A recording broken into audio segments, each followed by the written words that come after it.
নমঃ শিবায়, হর হর মহাদেব। এই যে দেখো, আজকে শ্রাবণ মাসের দ্বিতীয় সোমবার।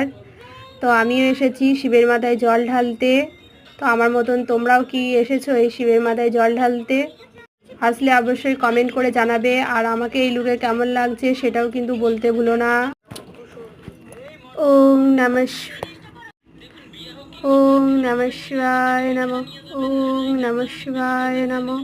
ওম নমঃ শিবায় নমঃ। নমো শিবায় শান্তায় করনেত্রহে তবে নিবেদামি চত্রং মানতং গতি শিব পরমেশ্বর। ওম নমঃ শিবায় নমঃ। ওম নমঃ শিবায় নমঃ। ওম নমঃ শিবায় নমঃ।